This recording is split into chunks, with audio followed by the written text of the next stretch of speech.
chaotic, and it has changed my life. I'm a fan of his ever since. I love this collection. Of his most legendary supermodels and more. The four queens of the runway. Fashion, New York Fashion Week is right around the corner. Librarian tonight, and that's because I came to read a bitch. Jaja's Atelier, bitch. Welcome back, y'all, to a brand new episode of Jaja's Atelier. Now, listen, I told y'all I would be back Saturday. Listen, I'm only a day late. Only a day late. As opposed to the usual week late. I had a few things to do today, but I wanted to make sure I came on. I was supposed to come on yesterday, but honey, Papa John's had a 50% off sale on large pizzas if you order online. And I ordered the pizza before I did the show. And the next thing you know, it was 4 o'clock in the morning and I was on the toilet smoking a doobie. So forgive me. You know, I was watching Tubi movies all day yesterday. And I was like, I got a lot to do today, but I think I could do it. You know, you got to push and work for what you want. And I really want this show to take off and be something iconic, which it will be. So, you know, I have to show up a little bit more for y'all. So y'all, you know, I'm not leaving y'all hanging. But look, listen. I got a few DMs about why, you know, oh my God, the All's Fair, you know, premiere press tour. Oh, there's so many major fashion moments and yada, yada, yada. Why haven't you talked about it? Well, I'm going to be really, really honest with you before I get into the rest of the show. I can no longer support Kim K. She's been serving look after look. You know, her style has matured over time. I think she switched out stylists and things like that. But it's the tone deafness for me. It's the political ties for me. And every time I get ready to give her a little bit of grace, more news comes out about her that just pushes me further away from being a fan. And it just came out, according to several reports, that her undergarment line, Skims, is now going to be opening stores and selling online to Israel. And I think it's really, I don't think it could get any lower because, in case you didn't know, that's Kim Kardashian for all of you who didn't know. She's half Armenian. Her father is of Armenian descent. Her grandparents were immigrants. They survived the Armenian genocide. So for you to be in collusion with a government, not the people, not all of the people, but a government that is doing what they're doing to the people of Palestine, who a lot of Palestinian, and people might not like that I say this, but a lot of those Palestinians look a lot like Armenians. And how you could still be in bed with a government like that, because let's be clear, in order to sell in certain countries, it's got to be certain things. You know, you have to pass, you know, certain rules and certain regulations that country has enforced when you're selling to their people. So it ain't no way in hell you could tell me, oh, she just decided to make a store in Israel and it's gonna, I don't even give a damn if all the proceeds go to the children of Palestine. You shouldn't be doing it. You just should not be doing it. And that's really why I haven't talked about the All Is Fair premiere. If you're not familiar with what I'm talking about, All's Fair is a new Ryan Murphy show that just debuted this week on Hulu with great numbers, not so many great reviews. But I think that's because, you know, it's Kim K, and anything she does outside of being Kim K, people are going to be like, ugh, we hate it. It stars two beautiful black women as Niecy Nash and Tiana Taylor, who's had some major, major fashion moments. But even with Ryan Murphy, I don't like the way Ryan Murphy did, queer people, after Pose. It's just something didn't sit right with me and my spirit about it. So the whole thing, and then the fact that it's on Hulu nonetheless, I'm still boycotting Hulu. I don't care that they put, who was it, Jimmy Kimmel back on the air. You still capitulated to the administration. And that's the majority of what my show is going to be about today. Before I get, I just came back home, so I'm a little frazzled, excuse me. So before I get into the show, I just wanted to address that. It's not that I don't want to give Niecy Nash and Tiana Taylor and Glenn Close and Naomi Watts, who also star alongside Kim K, their props. I just don't want anything to do with it. I don't want to watch it. I do want to watch it because it seems like a great show, but, we have to stick to our morals. We have to stick to, the only thing you have in this world is your word. And I am not knowingly supporting people who have no morality. I can't do it. I just can't do it. So that's why I haven't been talking about it, even though, honey, Kim K is giving look after look, honey. But I can see looks elsewhere. I can create my own looks right here in the atelier. I don't need to watch a show that behind the scenes may be more divisive and fueling something that we don't even know about and don't want to have anything to do with. On to some more happy news. I want to send a huge shout out and congratulations to Outkast and Salt and Pepper, huge hip-hop pioneers in the game, icons, door openers. They just got inducted into the Rock and Roll Hall of Fame the other night. Salt and Pepper made history because Spinderella, who was a part of the group, back again, because they've had, Salt and Pepper have had their issues between them and Spinderella over the years, but Spinderella was there, and she is now the first female DJ ever to be inducted into the Rock and Roll Hall of Fame. So huge shout out to them.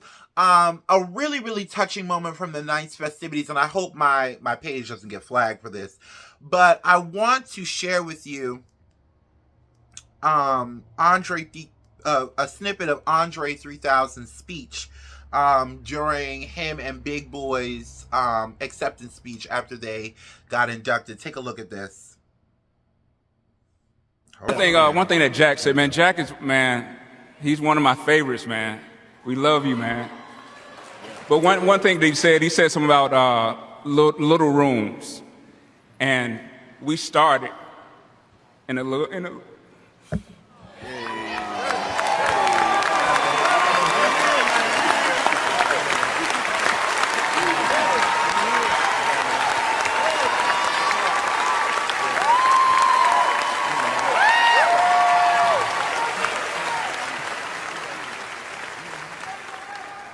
Little rooms. Great thing to start in little rooms. Yeah, man. That's it. Long live Uncle Mooney. So when I saw that, if you haven't checked out the whole speech, I'm not going to play the whole thing because I'm not trying to get flagged over here. I'm still not even monetized yet. Okay, girl? But if you want to check out the whole speech, head on over to Instagram. It's on their social media as well as Billboard and Rock and Roll Hall of Fame's page. I thought about myself when he was speaking, and I'm looking around, I'm like, greatness does start in a little room. It really does. So huge congratulations to them. I grew up listening to Outkast. I grew up listening. The first time I ever saw Salt and Pepper was when I saw their video for What a Man, What a Man, What a Man, What a Mighty Good Man. Okay, with In Vogue. Honey, when I saw that video, honey, I was like, that's when I knew, okay? I was attracted to the male species, honey. That and belly. So again, huge shout outs to them. So listen, what do we want to talk about first? Oh, so let's continue from last week's episode. I had a story about Rihanna and her beauty line, Fenty. And I want to get into that, but take a look at what this, I forgot their name. Oh, fuck, let me see if it's in my notes.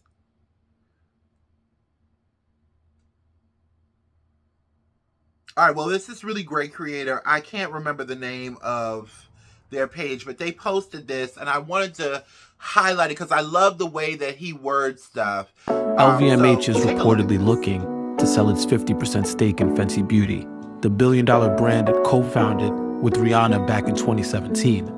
According to Reuters, the luxury conglomerate has brought in Evercore to explore a possible sale with valuations floating between $1 and $2 billion. And what we're wondering is, what if Rihanna just buys the rest herself? Fenty Beauty launched under LVMH's Kendall division and redefined inclusivity in beauty, 40 foundation shades at launch, an instant cultural shift, and nearly $500 million in net sales in 2024. If the sale moves forward, Rihanna could, in theory, make an offer and buy the other 50%. And if a right of first refusal was built into the original deal, she'd have the chance to match any offer for that stake. For Rihanna, that could mean greater control, a new chapter for Fenty Beauty, one that moves without the machine of LVMH behind it. But she's got the resources to build her own machine or create new partnerships so Fenty never misses a beat. Let us know in the comments what you think, and follow Melindy Press for more global black stories. So I didn't remember the name, but he said it at the end, Melindy Press. If you've never checked out Melindy Press, please make sure you check out that page. I love the way he expressed the story because, you know, you could look at it as a negative, but he spun it into a positive. I think that this is a great chance for Rihanna to really have 100% control over Fenty. I think that it would be an inspirational tale for young, up-and-coming young black women that want to enter the same space with their own business, and to show that you can do it without being backed by a major, you know, mostly white or European backing. On the other hand, however, I find it coincidental that, you know, LVMH is owned by the Arnault family.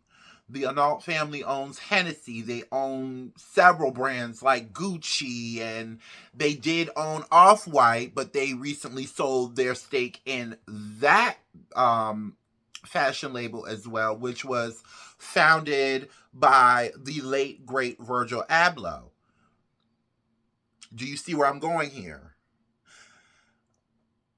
We are witnessing a backpedaling and a whitewashing of mainstream media. And that's what the majority of this show is about, this episode of my show today.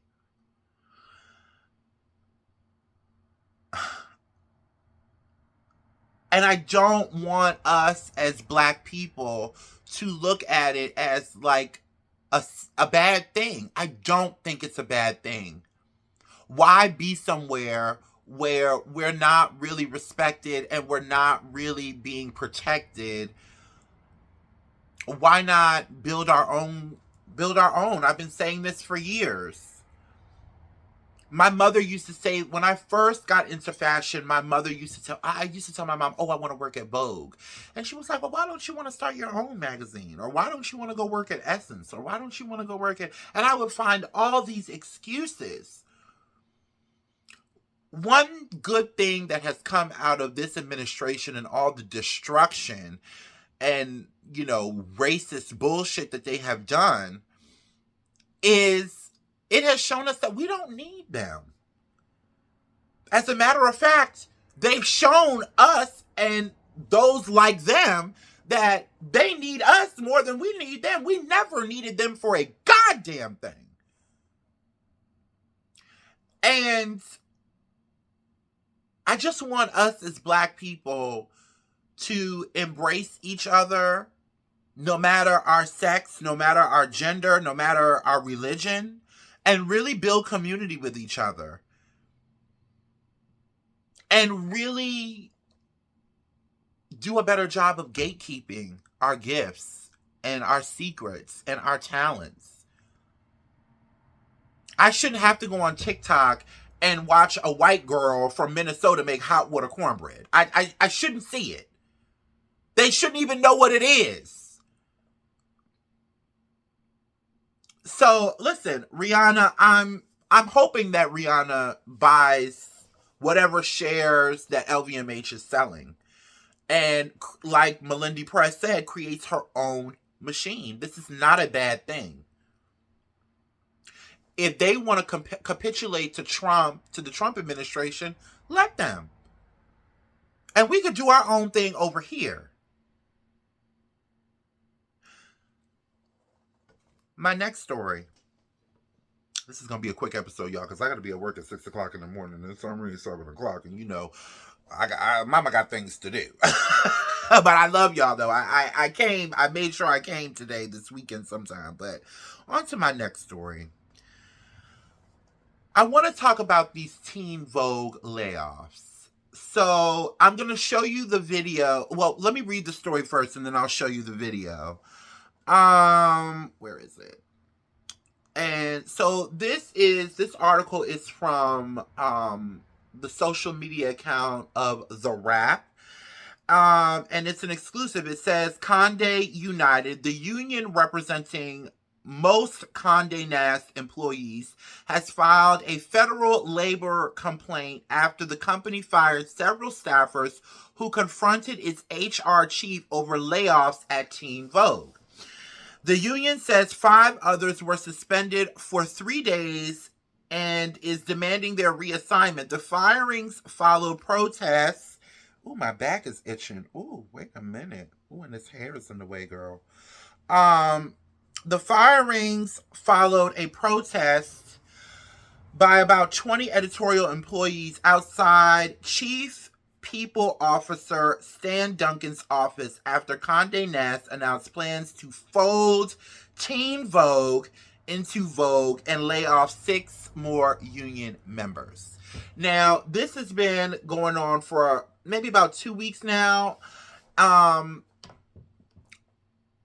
We're seeing this with Gayle King. Gayle King is, you know, people are saying that Gayle King is not returning to CBS mornings after God knows how many years, which, you know what, Gayle? You do a lot of tap dancing and pussy popping for these crackers and these oligarch billionaires. I'm not too mad at that. Because you thought all of that. See, Gayle King thought all of that, you know, tap dancing was going to keep her spot. And it didn't, allegedly. We see this with, what's the other major, you know, even the last story I just talked about, Rihanna and LVMH. We saw it with Off-White and LVMH. We're seeing it, how many Black women CEOs have lost their jobs. You know, and I left a comment about this, but I want to show you guys the video first. This video is the actual employees of Teen Vogue approaching Mr. Duncan, who is head of HR, about the situation. Take a look at this. Hold on, let me pull it up. It's right here. Take a look. You know, we'd appreciate if you would go back to the workplace where you're... Is there a place that you would be able to speak to us? Not today. We have other things going on. Do you think we're not worth speaking to, Stan? Those are your words, not mine. But they might be your beliefs. They're not my beliefs. Oh, okay. So you do think we're worth speaking to? Everyone should go back to your workplace. I work here. To dismiss us instead of talk to us. You told us that we had to come work in person here 4 days a week. This is our workplace. Is like our pipe now? What's the problem? Stan, are you running away from us? No, I'm directing you back to your place of work. Okay, where's my place of work? If you could just go this way, you guys. Will you come this way with us? No, you won't. I'm in a meeting. I'm working. Okay, well, we have some quick questions. If you answer them, Okay. we'd be happy to go back to our desks. All right. Thank you. We do? Thank you. You don't want to answer any questions? I've directed you back to your workplace. Is that a good answer, guys? Absolutely not. Come on, That's not Stan. a really good answer, Stan. We're Dan, these are concerned you. about our colleagues. Yeah. We're Yeah, concerned, we We're want concerned about our Doing company, our and job. you're disengaging with the employees who work here. Did you let go of Dean Vogt for These are political great. reasons? What are you going to do to stand up to the Trump administration? Okay. So that is the video of the staffers approaching Mr. Duncan, and Mr. Duncan basically saying, bitch, if you want to keep your job, you better get the hell out of my face. That's basically what he was saying without saying anything at all. So I got into a little bit of a spat in the comments. I left this comment here. I said, absolutely disgusting that Condé Nast is capitulating to this administration. It's been brewing for years. They are not for true art and freedom of expression anymore. And I'm starting to think that they never were. I got a reply, honey. And, I believe this woman is a freelance writer. Her name is Lisa Hanna, and I believe she is a freelance writer for Elle Canada. And she responded with, Jaja Antonelli, it's nothing to do with the administration. With the administration, media is collapsing. And we went back and forth, and she even brought up, I even brought up the whole Rihanna thing about LVMH selling Fenty, and she comments back and she's like, oh, well, Fenty hasn't been selling like it used to. I said, well, honey, neither has Gucci, neither has what was the other brand? Let me read the comment. I have the comment here. It was a long comment. Neither has Gucci or Dior, but you see how quick they were to sell their 60% stake in Off-White.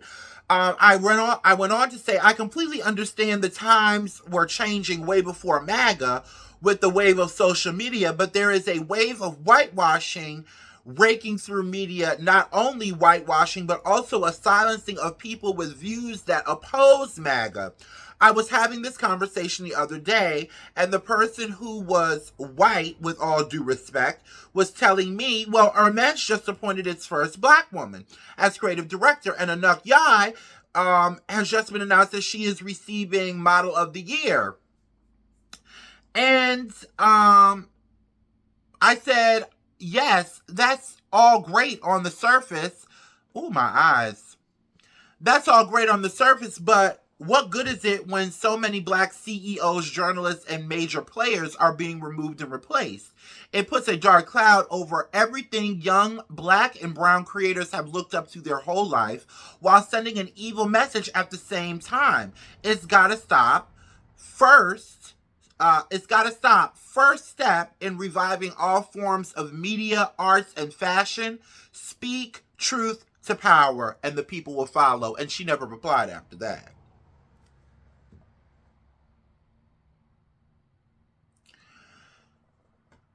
Again, what is happening here is not necessarily a bad thing. Yeah, it's got bad intentions behind it.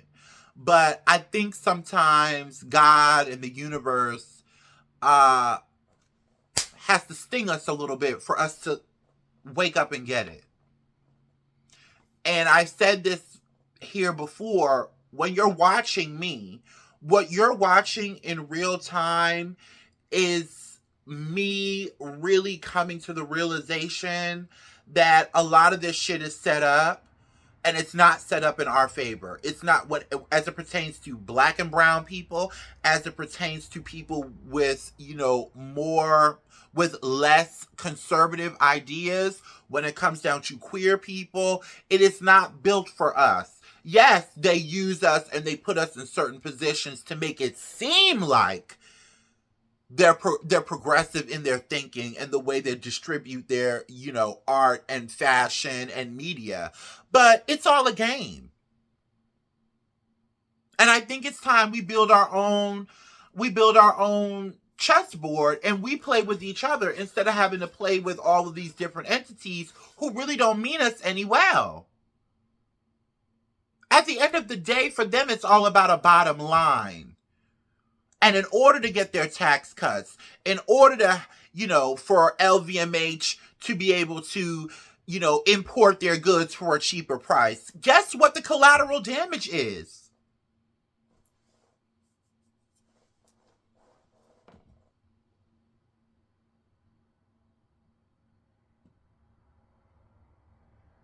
When are we going to say enough of us being collateral damage, enough of our stories being collateral damage, enough of our black women being collateral damage, enough of our queer people being collateral damage? Let's just play over here on our own. You see people like Edward Enninful, who was the former editor-in-chief of British Vogue. He stepped down. He was offered another position at Vogue, and then all of a sudden he was like, you know what? I got my own, I can do my own thing. And now he has I forgot the name of it, but he has his own publication coming out. It's just like, when it comes to things like BET, when it comes to things like TV One, Ebony Magazine, Essence Magazine, I think we need to hone in on these things that are already household names so that younger, newer, fresher talent can emerge and have a backdrop in case something goes wrong. We're really going to have to hold each other down.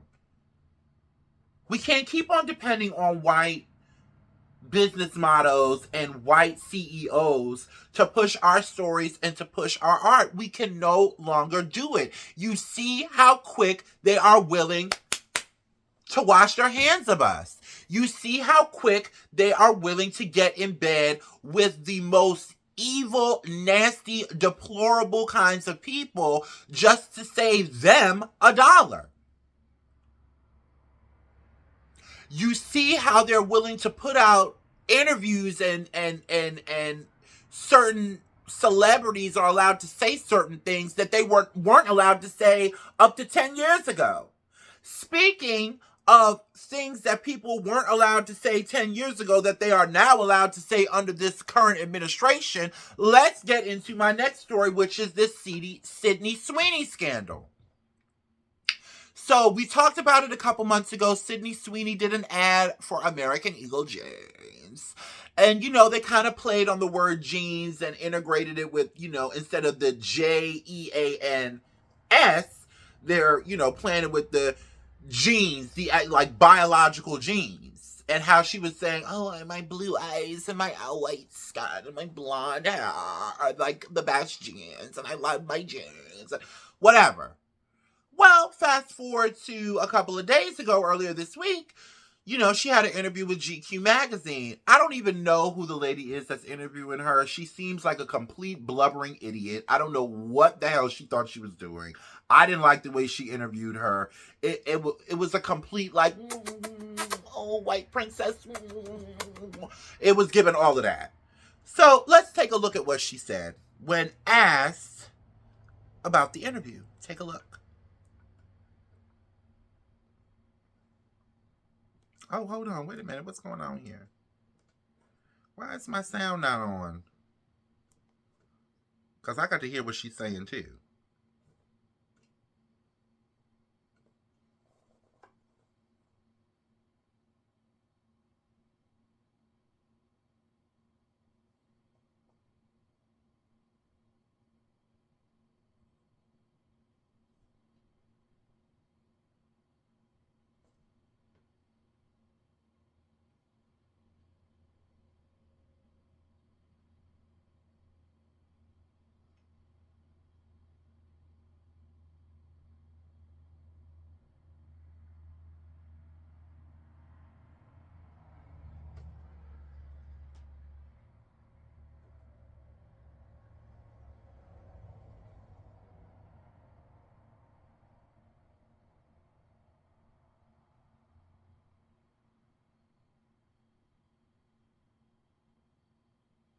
It was surreal.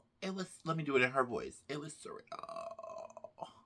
She also went on to say that, she asked her before that, how do you feel about it? And she was like, well, if I feel, the need to talk about an issue, you'll know when I'm ready. I thought as it pertains to, I'm going to separate the story into twos. It's my reaction to what Sydney Sweeney said, and then it's the question of why do we as Black people even have a reaction at all? Let me go to what she said. I thought it was flippant. I thought it was tone deaf. Purposefully tone deaf. And I thought she was a real bitch for saying it like that. You know what the fuck this bitch was talking about when she was asking you this question. Why is you acting like, I was just talking about jeans. I love my jeans. What's the issue? You know exactly what the fuck the issue is. But, she was one of the VIP guests at the Jeff Bezos wedding. I wouldn't expect anything less from her. But the bigger issue I have, aside from what she said, why do we as Black people give a fuck? Which one of y'all niggas is out here wearing American Eagle jeans? Bitch, again, I'm from Jersey. The south side and the south end of Montclair. Bitch, we was wearing Pele Pele. We was wearing Ezevu jeans. We was wearing Brooklyn Express, Mecca back in those days, when I was living there. We was not wearing no American Eagle jeans. We wasn't wearing no Abercrombie and Fitch. We're Black. Okay? We wasn't doing none of that. And again, Black people, what else did you expect for her to say? This is exactly why, they've got a new season of her and Zendaya's new HBO show coming out called Euphoria. Everybody's been begging for it. And the reports are saying Zendaya doesn't want anything to do with Sydney Sweeney. She doesn't want to even be seen with her on the red carpet, according to several reports. And I don't blame her. And it's like, we don't have to do think pieces about it. We don't have to pontificate about it. She's a white bitch doing white bitch shit. It ain't got shit to do with me, and it ain't damn sure ain't got shit to do with the rest of y'all Black asses. It's just more inspiration. It's just more inspiration for us to just do our own damn thing and stop focusing on what they say to try to incite something in us. Let it roll off your back. Who cares? Look at this bitch. I could go to any Walmart, Dollar Tree, Roses, Target, motherfucker. Well, I ain't going to Target. TJ Maxx, Marshalls, any grocery store around where I live, and where I live is pretty rural, and find me a Sydney Sweeney. Honey, I used to work at Goodwill, there was a girl, I forgot her name, but she was so sweet. And we got along really well. She was in high school at the time. I can't remember her name. But she loved Sydney Sweeney. And I used to be looking at her like, girl, you look better than Sydney Sweeney. This girl didn't even comb her hair before the interview. This girl is beige paint. I watched this whole interview.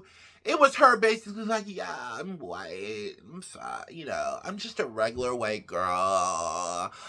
I'm so aloof to the reality of what's going on in the world. I don't talk about, she was giving all of that, and then the interviewer was just cherry pie white girl, and this is like, this is not what I need to be watching. This is for research purposes, and I'm still getting aggravated.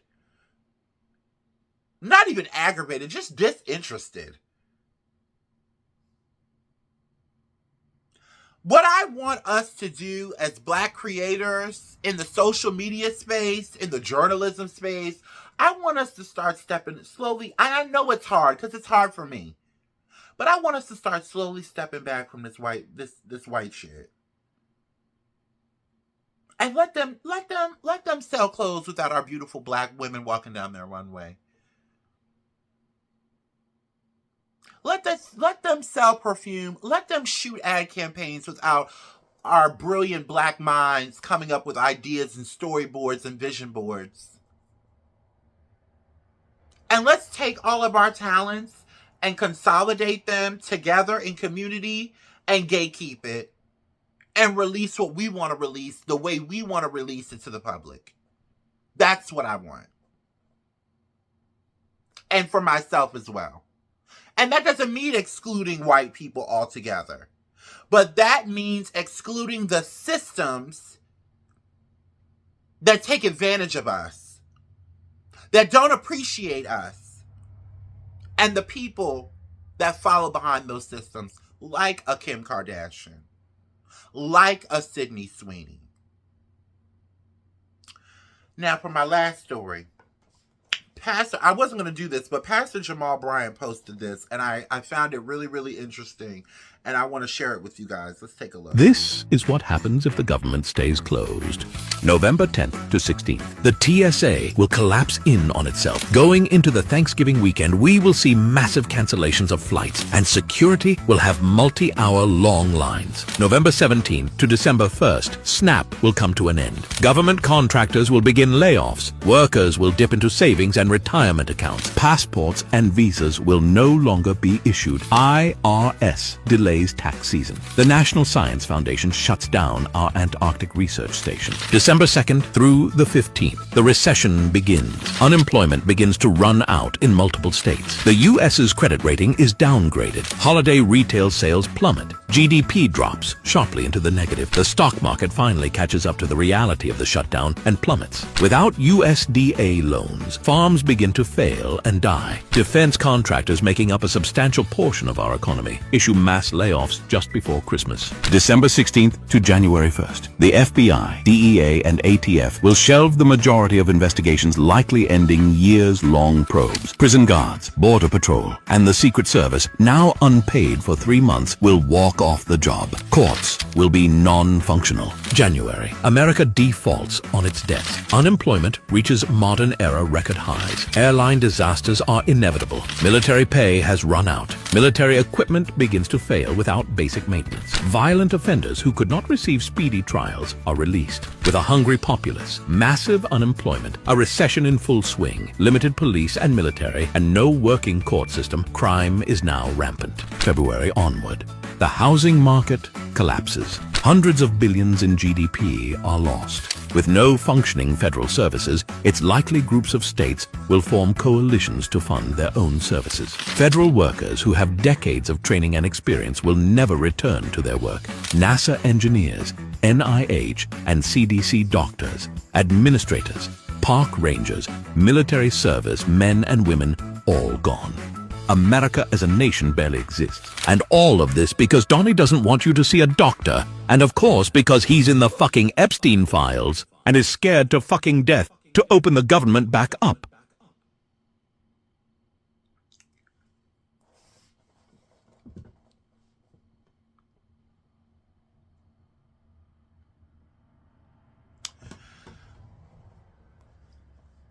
I want to say, as depressing as it is to hear all that, the silver lining is I have seen so many people grabbing food out of their pantries, fighting off ICE for their neighbors, and really taking the responsibilities that we pay our government to handle, and standing in community with their neighbors, with people that don't look like them. I saw a really touching video, even down to Jamaica, because this trickles all over the world. I saw a trans woman in Jamaica really hurt bad from Hurricane Melissa. And nobody gave a damn that she was trans. Nobody gave a damn. And Jamaica is one of those countries that frowns upon that kind of thing. We talked about this on the last episode. And they were just all rushing to her aid. And my mom said this from the beginning of this new Trump MAGA 3.0, whatever they want to call it. She said, the people, they're going to stand together. My mom is almost 80 years old. So she's seen a lot. from Jamaica to England to the United States. She came over here in the middle of the 70s, late 60s, early 70s, when shit was real fucked up.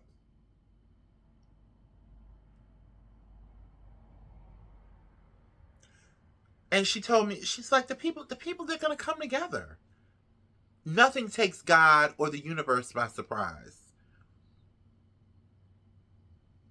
But what I do see happening, especially after this blue wave that just hit the country, people are starting to wake up. And I don't think it's too late. I don't think it's too late. And even if everything crumbles around us, we still got each other. We still got each other. Now, as for Dingleberry Don and his cronies, honey, I saw Steve Bannon, who was a former Trump affiliate. He was talking somewhere, and he was like, well, if the Democrats take over the House, we're going to go to jail. Well, why the fuck would you do something like, why would they just throw you in jail? They have Steve Bannon just openly admitted that, yeah, we're going to go to jail if the Democrats win. Hence why they're not going to open the Epstein files. Hence why they want to keep the government closed. Hence why they're doing all the fuck shit that they're doing. They are doing this because they don't want to go to jail, and they don't want their billionaire friends that donated hundreds of millions of dollars to their campaign to have to pay 2% more in taxes, because that's what was promised to them. They can't fulfill their promise. The Supreme Court, not the Supreme Court, was it the Supreme Court? Well, the courts have said that, I don't think it was the Supreme Court. Correct me in the comments if I'm wrong, but the courts have said, y'all need to give these people their SNAP benefits. And Trump is like, he's appealing it in the Supreme Court not to give the people their... Why? Because the money is already gone. It's gone. Don't you find it funny that it's $42 million that was in the reservoir just in case of a government shutdown to keep SNAP benefits going, but it was $42 million coincidentally that they just gave to Argentina? The money is gone. They are extorting your money while making you continue to pay.